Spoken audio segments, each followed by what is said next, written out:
Hi, this is Mark Hannaberry and I'm still working on this Robinson table saw. Just started playing around with the motor, getting it back together, and this is pretty interesting. A couple of things I learned today. One is that you can take the motor out to replace the bearings. You can take the spindle out to replace the bearings while the motor is still mounted in the machine. You don't have to remove the motor. So all you have to do is remove the propeller off the back there, or the fan off the back, one screw, and then you take off the bearing cover on the front here, and then you can pull this rotor right out of the motor.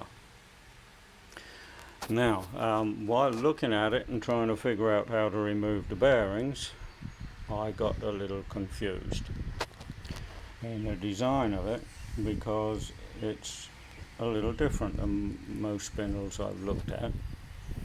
And most spindles, like this is a spindle out of a Maca mortiser. This part is pressed on the shaft and it's pressed on extremely tight onto the shaft and doesn't move. I read a couple of things online about trying to get a shaft and one of these separated, and the consensus seemed to be that it's near impossible. That these are a bunch of like washers that have been punched, so they're burred on one side, and it's kind of like barb, fishing barb. When you push this in, it's almost impossible to press it back out without destroying this. So when I was looking at the Robinson one here, it never made much sense, because this part is threaded and screws on. This part is one piece. So I was thinking that the spindle here would have to somehow be unscrewed from the motor shaft, and it didn't make any sense why this was threaded and this was screwed on. If this was pressed on and this was screwed on to push the bearing up, that would make sense, but having this threaded and this threaded wouldn't make any sense. So I was a little confused of how they did this, and I sat down doing some doodles and trying to figure it out and make sense of it, and I couldn't come up with anything. And I was looking around at it, and then I noticed inside here there is a keyway. Now these don't normally have keyways because they're pressed on tight, and the only reason for putting a keyway in this is if this comes off. Now it all makes sense.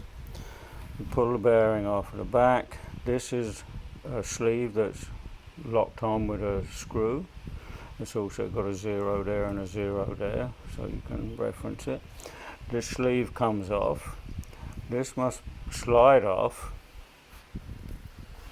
Then this can screw off, and then you can pull the bushing, the bearing off of this way. So this shaft is all one piece, and that now kind of makes sense.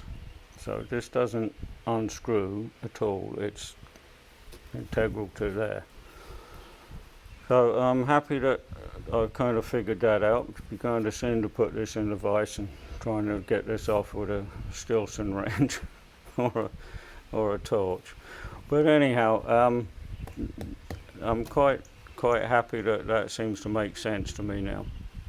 So I'm going to put this in with the old bearings on it, only because it's a piece of cake to take it out at a later date. I'm just going to put it in and run it and see what it works like, and then if I need to change bearings, I'll order some new ones, and then I just got to pull this cap off and the fan and pull it out and put the new bearings on.